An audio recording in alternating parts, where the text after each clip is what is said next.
The sun hung low over the horizon, a molten disk smearing the New Mexico sky in red and gold. Dust swirled through the street like breath from the dying day as Evelyn Marlowe stepped off the stagecoach, her small carpet bag clutched tight in her gloved hand. She'd been traveling for 3 days, her bonnet stained, her shoes worn through, but she didn't care. Every mile between her and that parsonage back east felt like another thread snapping free. The town was called Rio Hondo, though it looked more like a forgotten outpost than a settlement. A saloon, a general store, a blacksmith's forge, and men everywhere with eyes that measured a woman's worth by what she might offer after dark. Evelyn kept her chin high. She wasn't here to beg or blush. She was here to start over. The saloon's door swung open with a groan, spilling laughter, cigar smoke, and fiddle music onto the dusty street. She hesitated on the porch, the way a bird might hesitate before flying into a storm. Then she stepped inside. Heads turned. The piano stopped. "Evenin', miss," called a voice from behind the bar. The barkeep was heavy-set and bearded, wiping his hands on a rag. "We don't get ladies in here less they're here to sing or serve. Which are you?" Evelyn swallowed hard. "Sing," she said. Her voice trembled, but her eyes didn't. The man grunted, amused. "You can take it up with Miss Delia. She runs the stage girls." Evelyn nodded, but before she could move, she felt it. A gaze that crawled over her skin like the heat of a fire too close to the flesh. She turned slowly. In the far corner, half shadowed by lamplight, sat a man unlike any she'd seen. Broad-shouldered, lean, dressed in worn buckskin and dark cloth, his hair bound loosely at his neck. A single feather was tied into it, glinting silver in the lamplight. His eyes were the color of amber, steady, unreadable, alive. The other men at the table were loud, playing cards and drinking, but he didn't join them. He just watched. Evelyn looked away first. Her heart thudded in her chest. Something about him made her pulse quicken, though she didn't know why. That night, after she spoke with Miss Delia and was given a room upstairs, Evelyn came back down to the bar to fetch water. The man was still there, his drink untouched. "You plan on staying long?" he asked, his voice low, edged with something that wasn't quite curiosity and wasn't quite warning. She froze. "I haven't decided." "Then decide careful," he said, his words slow, deliberate. "Men here are wolves. They'll circle till you bleed." She met his gaze, her pride bristling. "And what are you, sir?" A faint smirk touched his lips. Something worse. He rose from his seat, moving like a shadow given form. He stood close enough that she caught the scent of smoke and rain on his skin. For a heartbeat, the room seemed to disappear. The laughter, the piano, the flickering lamps. Only his voice remained. "When I use my tongue," he murmured, his words carrying a weight she didn't yet understand. "You'll beg to stay." Evelyn's breath caught. She should have slapped him, should have stormed upstairs, should have done anything but stand there trembling.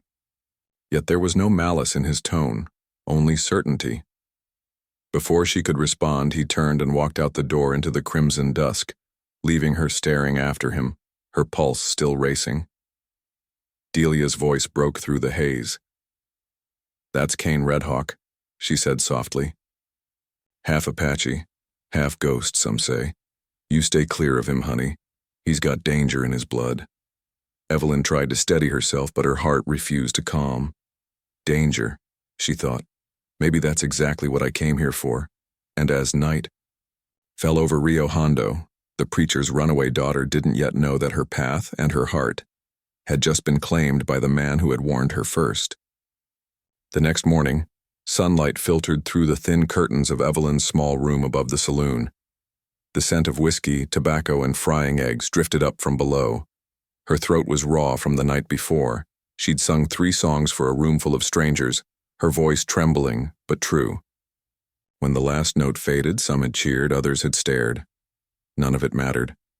What she couldn't forget was the man who'd warned her, Cain Redhawk. She whispered his name as though testing the taste of it.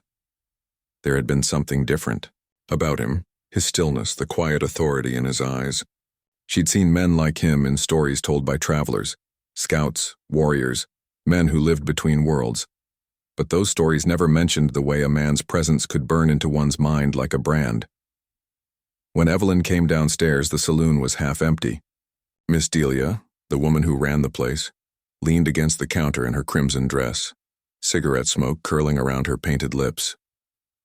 "You did fine last night," Delia said, not looking up from her ledger. "Kept your skirt low and your chin high.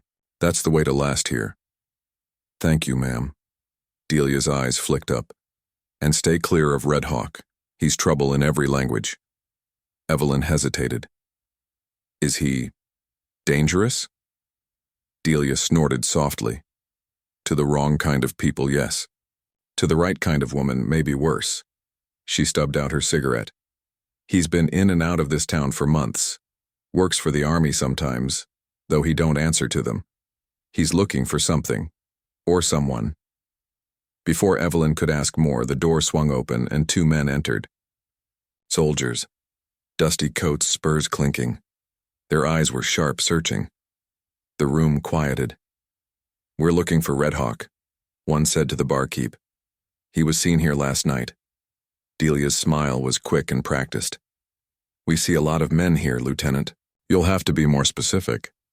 The soldier's gaze slid across the room and landed on Evelyn. "You new here?" "Yes, sir," she said, voice steady though her palms dampened. "You see him?" Evelyn hesitated, then shook her head. "No, sir." The soldier studied her a beat longer, then tipped his hat and left. When the door shut behind them, Delia sighed. That was close. "What do they want with him?" Evelyn asked. Delia shrugged. "Depends who you ask. The army says he's gone rogue. The ranchers say he's stealing gold.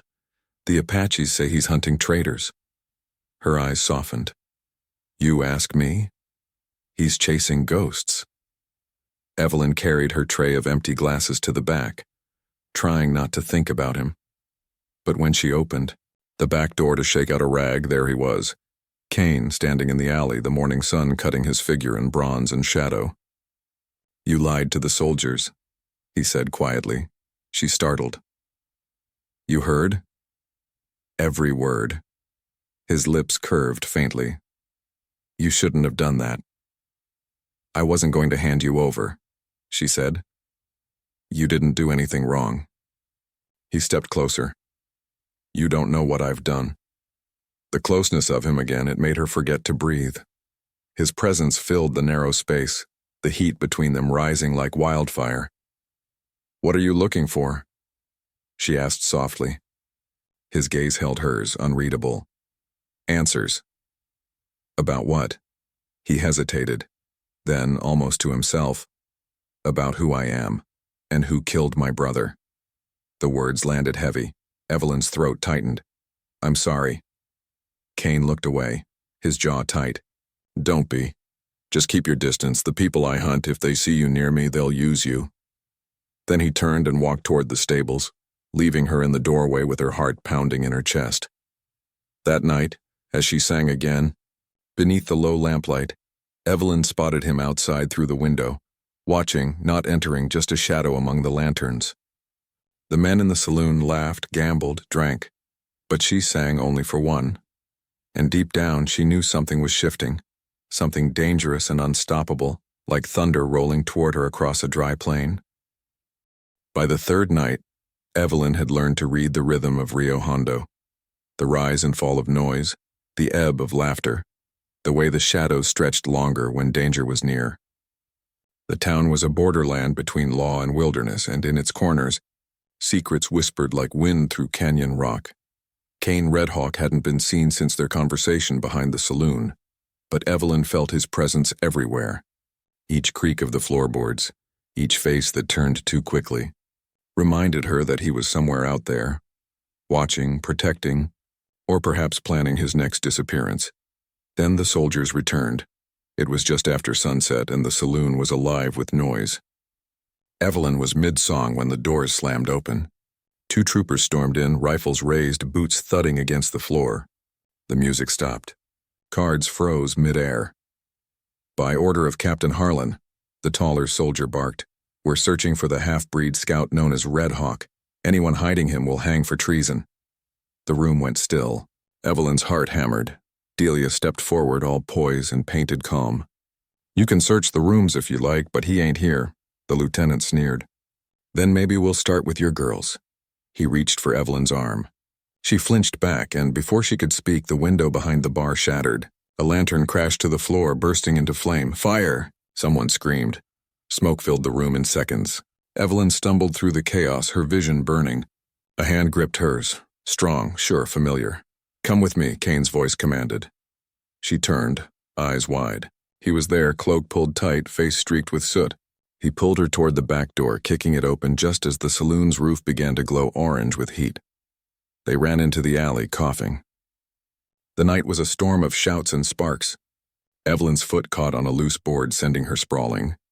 Pain shot through her ankle. Kane knelt instantly, his hand steady on her calf. Can you stand? She shook her head. I know. Without a word, he lifted her into his arms. The movement was effortless, as if she weighed no more than the smoke around them. Where are you taking me? She gasped as he ran down the narrow lane. Out of town. The soldiers will burn everything to find me. They slipped into the darkness beyond the last building, the blaze behind them lighting the sky like dawn. Evelyn could hear horses screaming, glass breaking, the desperate chorus of chaos. Kane didn't stop until the town was a red smear far behind. They crossed a dry riverbed, climbed a steep rise, and ducked beneath an overhang of stone. There, in the shelter of a shallow cave, he finally set her down.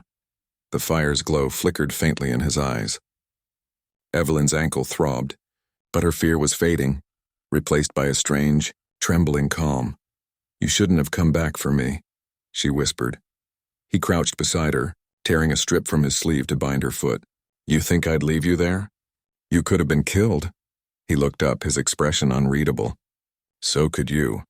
The silence that followed was thick, heavy with the sound of their breathing and the crackle of far-off fire. Evelyn studied his face, the scar along his jaw, the quiet sorrow behind his eyes. What did they mean, calling you a traitor? She asked, his hand stilled. For a long moment he said nothing. Then softly, they think I'm stealing army gold. I'm not. I'm trying to stop the man who is Captain Harlan, the same man who killed my brother. Evelyn's heart clenched. And you'll go after him? I will. He tied the last knot and sat back. But not tonight. Tonight you rest. She opened her mouth to protest, but the look he gave her silenced everything. There was gentleness in his strength, the kind that broke through defenses she didn't know she had.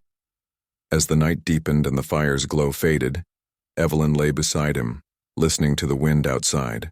The world had burned behind them, yet here in the cave she felt something unburned, alive. Something that frightened her even more than the soldiers' guns. She turned her head slightly, her voice barely above a whisper. You warned me once to stay away. Was that because of this? His eyes met hers, golden even in the dark. No, he murmured. Because once I touch you, you won't ever forget it. The words settled over her like a promise or a curse. And for the first time, Evelyn wasn't sure which she wanted it to be. Morning came slowly to the desert. Pale light spilled across the stone walls of the cave, painting Kane Redhawk's features in soft gold. Evelyn woke to the smell of smoke and the low crackle of a fire. He sat by it, sharpening a blade, his movements precise, almost reverent. For a moment, she watched him quietly, the controlled strength of his hands, the way the early light touched his hair, the stillness that made him seem carved from the same stone around them. You don't sleep much, she murmured. His eyes lifted, amber and steady. Not when someone might be hunting us. Evelyn pushed herself upright, grimacing as her ankle throbbed. The cloth he'd tied around it was firm and skillful. You saved me last night, she said softly. You didn't have to. I did, he replied simply. You didn't belong in that fire. Something inside her stirred. And you do? He gave a faint, humorless smile. I've been walking through fire my whole life, Evelyn. She hesitated at the sound of her name on his tongue. It came out low, almost tender, but laced with warning.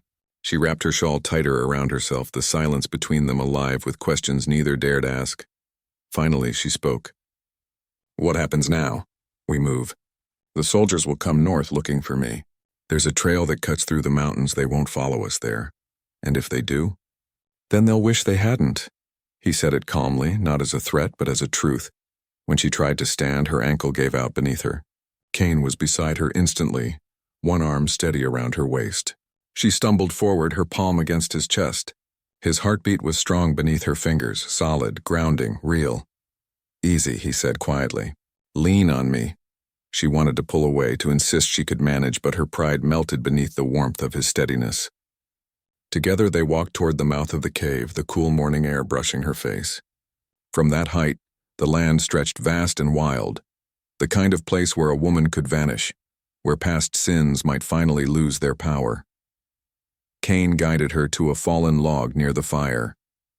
"Rest here," he said, crouching to show her how to brace her foot. Then he handed her a small strip of dried meat. "Eat. It's not much, but it'll help." Evelyn took it, her eyes searching his. "Why do you help me?" He didn't answer right away. His gaze drifted toward the distant line of the horizon, where the desert met the sky. "Because you remind me of something I lost." Or what was that? Trust. The word hung between them like a fragile thread. Evelyn looked down at her hands. "People say trust gets you hurt, only if you give it to the wrong person." Their eyes met again, and for a heartbeat she forgot about her pain, her fear, the soldiers, even her past. There was something in his gaze, a quiet ache, a loneliness that mirrored her own. A soft wind swept through the cave. Evelyn reached for a flask of water, but her hands shook. Without a word, Cain took it from her, unscrewed the cap, and held it to her lips. She drank, watching his expression. He didn't look at her like the men in the saloon had, hungry, assessing. His gaze was steady, patient, as though he saw her for what she really was. When she finished, he brushed a stray strand of hair from her cheek. The touch was brief, but it sent a ripple through her chest. "I'm not afraid of you," she whispered. His thumb lingered for a moment before he pulled back. "You should be," she almost smiled. "Then why aren't you afraid of me?" Cain's voice dropped low, almost a murmur. "Because you couldn't hurt me worse than I already am." For a long time they sat in silence, the morning stretching into gold and blue. Evelyn watched as he packed their few supplies, his every motion deliberate. She realized then that survival wasn't his only skill. He carried patience like armor, kindness like a weapon. When he turned back toward her, she met his eyes and said, "If I'm to follow you, I'll need to learn to do more than sing." He nodded once, approving. "Then I'll teach you." And under the rising desert sun, Cain Redhawk began showing Evelyn Marlowe how to survive. Not just the wilderness, but the storm that was coming for both their hearts. By the time the sun dipped low again, the two of them had traveled deep into the canyons. The sky bled orange and violet, and shadows stretched long over the rock. Cain walked ahead, silent and sure-footed, while Evelyn followed close behind, leaning on a branch he'd carved for her as a walking stick. They hadn't spoken much that day. The desert demanded quiet, and Cain seemed to listen to it like a language. Every sound, a crow's cry, the wind's hum, the shifting gravel under their boots, was a sign he could read. To Evelyn, the silence wasn't emptiness. It was safety. When night fell, they stopped beside a dry stream bed. Cain built a small fire shielded by boulders and handed her a tin cup of water. Evelyn sipped slowly, her fingers brushing his when he passed it to her. That brief contact set her heart racing more than any danger ever had. "You're too quiet," she said softly, breaking the stillness. "Quiet keeps us alive," he replied, poking at the fire. "Alive isn't the same as living," she said, surprising herself. He looked up then, the faintest trace of a smile ghosting across his face. "You talk like someone who's never seen death up close," her voice faltered. "I've seen loss." "That's close enough." Cain's expression softened. "Then you know why I don't talk much." The flames cast gold across his face, catching the shadows in his eyes. Evelyn hesitated, then asked the question that had been burning since the night of the fire. "Your brother," she said quietly. "You told me he was killed. Was it the soldiers?" He nodded, slow, measured. "They said he stole gold from the army. But it wasn't him. He found out Captain Harlan was trading weapons for gold with smugglers. Before he could speak, Harlan made sure he couldn't." Evelyn's stomach twisted. "And now you want justice." His gaze was steady on the flames. "Justice," he said, his tone unreadable. "Or peace. Maybe they're the same." She watched him in the firelight, the strength in his profile, the quiet sadness that clung to him like dust. She realized then how much he carried: grief, guilt, and a loneliness that no weapon could defend against. After a while, he glanced up and caught her staring. Instead of looking away, she held his gaze. "You warned me once," she said softly, "that if you used your tongue, I'd beg to stay. What did you mean by that?" He was silent for a long moment, his jaw tightening as if the words cost him something. Finally, he said, "I meant truth, Evelyn. I meant that once I speak truth to you, once you see me for what I am, you'll wish you'd never met me." She frowned. "You think I scare that easy?" His eyes glinted with something between amusement and pain. "No. I think you'll stay even when you shouldn't." The fire popped, sending sparks into the air. Evelyn felt her pulse quicken. "Then speak your truth," she whispered. Kane turned his gaze from the fire to her. "I've killed men," he said quietly. "Some because I had to, others because I didn't know better. I've lived between two worlds that both wanted me dead. I've lied, stolen, bled, and prayed, and I don't know which side of me still belongs to God." She should have been afraid. But instead she felt something else, an ache deep in her chest, fierce and protective. She reached out, her hand brushing his forearm. "Maybe both sides do," his breath caught. For a heartbeat, the world was utterly still. Then he covered her hand with his own, calloused and warm. "If I could promise you anything," he said, his voice low and rough, "it wouldn't be safety. It'd be this: I'll never lie to you." Evelyn's eyes stung. "And if I stay?" "Then I'll spend what's left of me keeping you alive." The fire burned low between them, its light flickering across their faces. For the first time since running from her old life, Evelyn didn't feel lost. She felt tethered to the land, to the danger, to him. And though she didn't say it aloud, she knew the truth of his warning now. When he spoke, she didn't want to leave. She never would. 3 days passed in uneasy peace. The mountains guarded them. The desert winds muffled their steps, and each night they made camp beneath a sky so vast it made Evelyn's heart ache. She had grown used to the rhythm of Kane's silence, the way he spoke only when words were needed. It was a silence that never felt cold. It was the kind that made her feel seen, as though every breath she took mattered. But the world beyond their little fire was shifting. The soldiers were closing in. It began with the distant echo of horses. Kane heard them first. He froze mid-step on the trail, hand raised, eyes narrowing toward the valley below. "Riders," he murmured. 5, maybe 6. Evelyn's pulse quickened. "Can they see us?" "Not yet, but they will if we don't move." They veered off the trail, climbing toward a narrow ledge hidden by brush.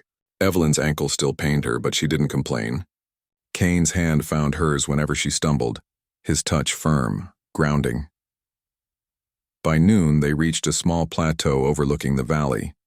From there, Evelyn could see the dust cloud rising. The soldiers were definitely coming. Kane crouched beside her, scanning the distance. "They're not tracking me," he said finally. "They're following something else." "Something else?" He turned, meeting her gaze. "You," her breath caught. "Me?" He nodded once. "Your father put a bounty on your return. Said you were stolen from his care." Evelyn's heart stuttered. He did what?"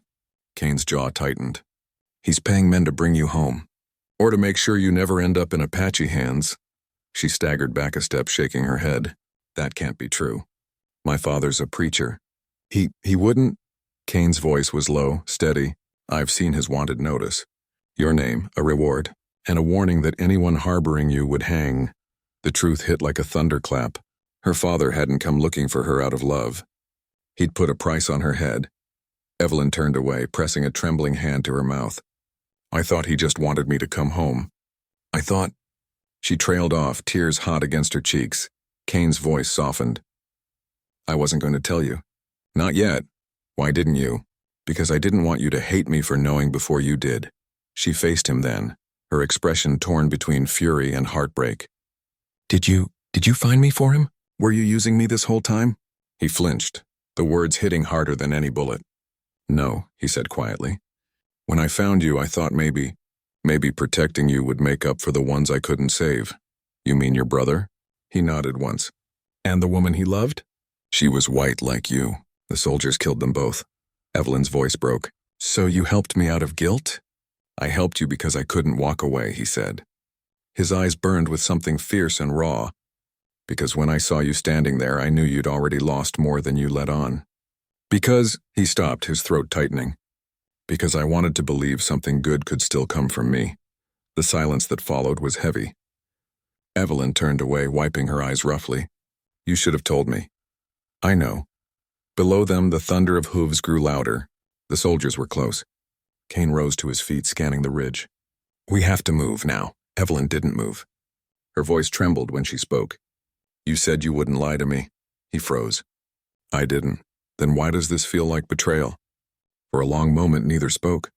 The wind howled between the rocks, carrying dust and heartbreak alike. Finally, Kane said quietly, maybe because truth hurts worse than lies. He turned and walked toward the edge of the trail. You can come with me, or you can go back. But if you go, they'll take you to your father, and you'll never be free again. Evelyn's breath caught. Freedom. The one thing she'd run across half a continent to find. She looked at his back, silhouetted against the sinking sun, and whispered, then I guess I have no choice. She followed him into the burning light, her heart split between fury and faith. The canyon below swallowed their figures as the soldiers' shouts echoed behind them, two fugitives bound by the one thing neither could yet name. The night pressed in heavy and wet as the summer storm swept across the plains. Rain drummed on the Apache lodge, slicking the hides until they gleamed under the dim firelight. Elena lay inside, trembling, not from fear now, but from the fever that had taken her. Her body shivered under the buffalo furs, her face pale and damp. Raven knelt beside her, his jaw tight. He had faced arrows, wolves, and starvation, but nothing unnerved him like seeing her this way. The storm had found her weakness, the wound she had hidden after their escape. A shallow cut on her shoulder, harmless at first, had festered under the dust and sun. She will not see another dawn, muttered old Natali, the tribe's healer, shaking his head as he mixed herbs. The fever burns too deep. Raven's hand closed into a fist. You will not speak that again. His tone was quiet, but it carried the steel of command. Natali bowed his head and retreated, leaving the chief alone with the woman who had turned his world upside down. He dipped a cloth into cool water and pressed it to her brow. Stay with me, he murmured in Apache, though he knew she could barely understand. You fought too hard to leave now. Elena stirred weakly, her lips moving. I can't. Her voice cracked like a dry twig. Yes, you can, he said fiercely. You're stronger than any woman I've known. He lifted her gently, holding her against his chest, feeling her heat burn into him. He began to hum, low, ancient, rhythmic, a song his mother had sung when sickness came. It was a prayer to the spirits of water and moon, a plea for mercy. Outside the storm raged, but inside time slowed. Elena's feverish mind drifted between worlds. She saw flashes of the past, the day the Apaches had taken her, Raven's eyes in the moonlight, the feel of his hands when he'd untied her ropes. She had thought him a monster once, but now, she wasn't sure what he was. When she woke again, the rain had stopped. The world smelled clean, like wet earth and pine. She turned her head and saw Raven sleeping beside her, his hand still gripping hers. His face looked softer in rest, almost boyish. Her throat ached. You stayed? He stirred, eyes opening instantly, sharp even after sleepless hours. Where else would I go? You could have let them send me away, she whispered. I don't belong here. He looked at her for a long time. You belong where your heart rests. Mine hasn't rested since you came. The words hit her harder than any fever. He wasn't a man who spoke carelessly. He brushed a strand of damp hair from her cheek. You think love is soft, little one, he said quietly. It isn't, it's a fight, a wound that never heals right. Her eyes glistened. And yet you love me? He smiled faintly. Against my will. She reached for his hand, trembling but alive. Then I'll fight too. He pressed her palm to his lips, his breath hot against her skin. When I use my tongue on you again, he murmured with a teasing glint, it won't be to heal your fever. Her laugh came out weak but real, light in the darkness. Outside, the clouds broke open and moonlight slipped into the lodge. It washed over them. Two souls who should have been enemies, now bound by something neither could name. For the first time, Elena didn't want to run. Not from the tribe, not from her fear, not even from the wildness inside her that Raven had awakened. Because she realized now, love was not a prison. It was a choice, and she was finally choosing him. The first sign of danger came with the buzz of a distant horn and the smell of smoke on the wind. The Apache scouts returned from the ridge, their ponies slick with sweat. Raven met them at the edge of camp, his muscles taut. "White soldiers," one of them said in a low, clipped voice. 3 days' ride from here. They follow a woman's trail. Every head turned toward the lodge where Elena was grinding herbs beside Natalie, her pale hair gleaming like captured sunlight. She froze under their gaze. The realization hit her like a stone. They were coming for her. Raven said nothing at first. He only stared toward the north, where the soldiers were marching through the red dust. His tribe was strong, but they were few, and the cavalry had rifles that spat death from far away. When he finally spoke, his voice was quiet but sharp enough to cut bone. "No one will touch her." That night, the camp gathered around the fire. Men spoke in low tones, glancing toward Raven. He sat with his hands clasped between his knees, his jaw clenched. When Natalie warned that harboring a white woman might bring death upon them all, Raven's glare silenced him. "She is under my protection," he said, rising to his full height. "She carries no weapons, no lies. If they want her, they'll cross my grave first." A murmur of agreement rippled through the warriors. Loyalty to their chief ran deep. But Elena, standing in the shadows, felt a pit open inside her. She couldn't let men die because of her. When the fire burned low, she slipped away, leaving the camp in silence. The prairie stretched before her, silver in the moonlight. She walked for hours, her bare feet stinging, her heart breaking. "He's done enough," she whispered to herself. "I won't let them hurt him because of me." By dawn, the soldiers found her near a river bend, exhausted and half frozen. The officer in charge, a clean-shaven man with a proud bearing, stared at her in disbelief. "Elena Grayson, you've been missing for months. We thought the savages took you." "They didn't," she said quietly. "They saved me," he frowned. "You don't know what you're saying. You were kidnapped. You'll be taken to Fort Stanton, debriefed, and returned home." "Home?" she echoed bitterly. "Do you even know what that means anymore?" Before she could say more, a hawk's cry split the morning air, a sound too close, too sharp. The officer's hand went to his gun. Then the Apache riders appeared on the ridge. Dozens of them, their faces painted in streaks of black and red, their horses kicking up dust like thunder. At their head rode Raven. His eyes found her instantly. "Raven, no," she cried, stumbling forward. "I came to save you." But it was too late. The soldiers drew their weapons, the click of rifles cutting through the air like knives. Raven raised his hand, signaling his warriors to hold back. His gaze locked on the officer. "She came to us wounded. We healed her. We ask no war." The officer spat into the dust. "You stole a white woman from her people. That's war already." The tension was unbearable. Elena could feel the beat of her heart in her ears. "Please," she begged. "No blood, please." For a moment, no one moved. The wind whispered across the grass, carrying the smell of rain and gunpowder. Then Raven dismounted slowly and held out his hands. "Take me," he said. "Let her go, and my people will not fight." Elena screamed his name, but 2 soldiers were already dragging him forward, binding his wrists with rope. The Apaches shouted in protest, but Raven's voice boomed over them. "Stand down!" Elena fell to her knees as they led him away. The rain began again, soft, relentless, as if the sky itself wept for them both. The rain did not stop for 3 days. It turned the plains into rivers of red mud, washing away the tracks of the captured Apache chief. But Elena remembered every step of where they had taken him, back toward Fort Stanton, where the white flag did not always mean mercy. She sat by the fire in a soldier's tent, wrists bound, pretending to rest.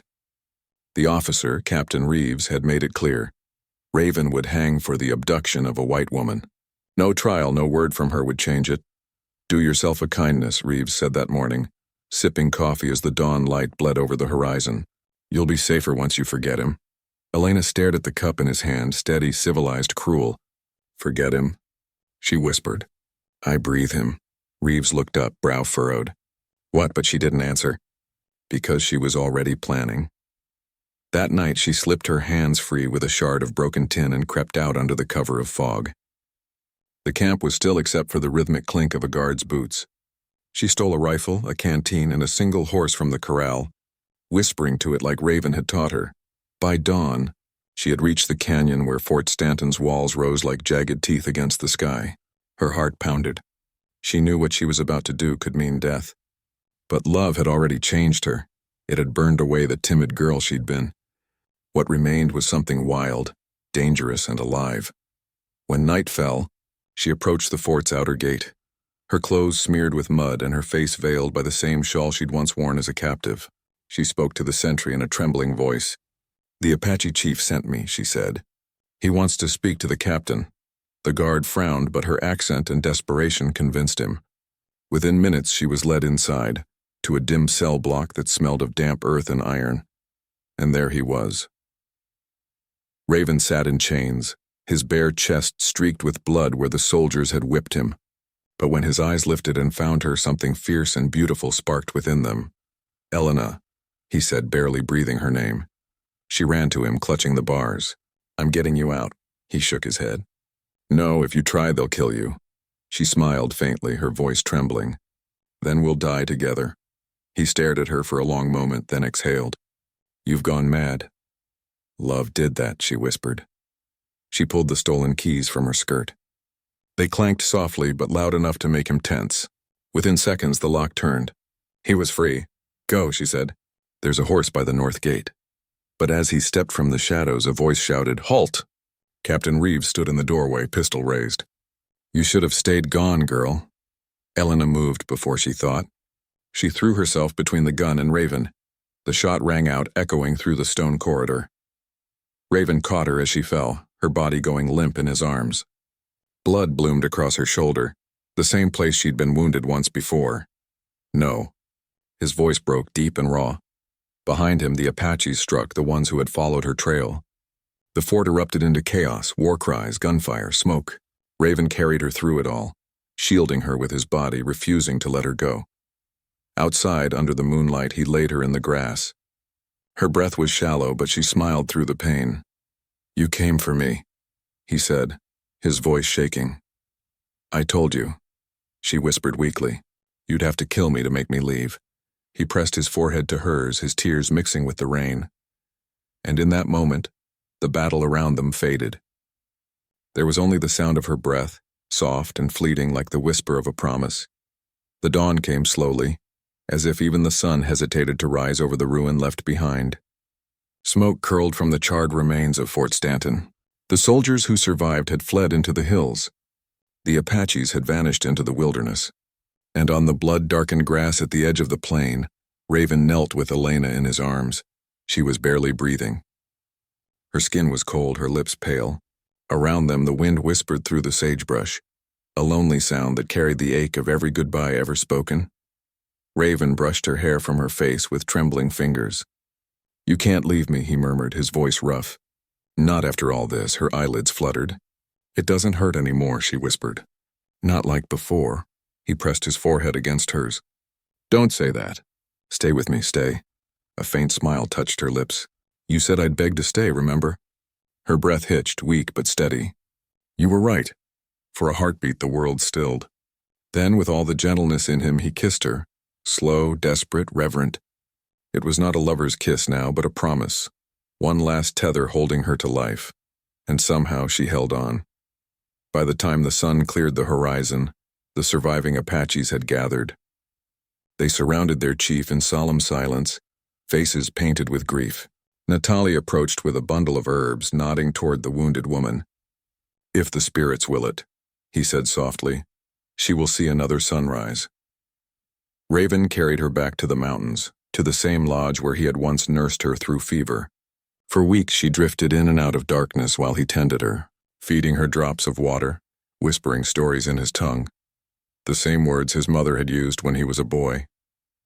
When she finally woke, the first thing she saw was him, sitting by the fire, his long hair loose, his eyes weary but alive. "You're still here," she breathed. He turned to her slowly, as if afraid she might vanish if he moved too fast. "I told you," he said.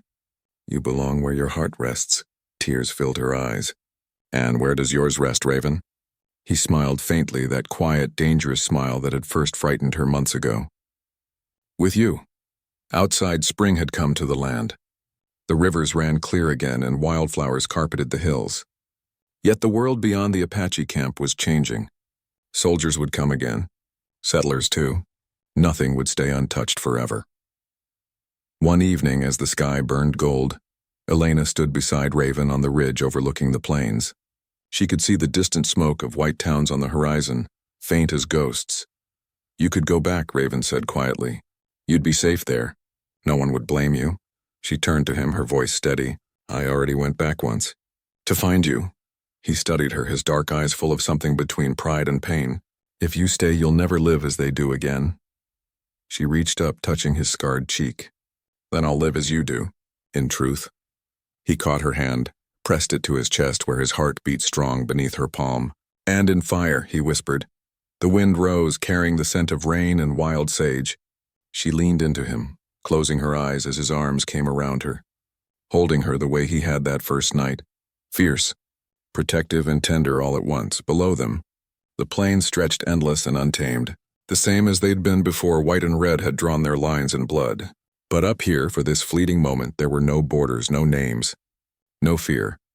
Only two souls who had risked everything to love across the unbroken wild. And when he bent to kiss her again, softly this time, reverently, it wasn't a warning or a promise. It was peace, because at last she no longer begged to stay, she simply belonged.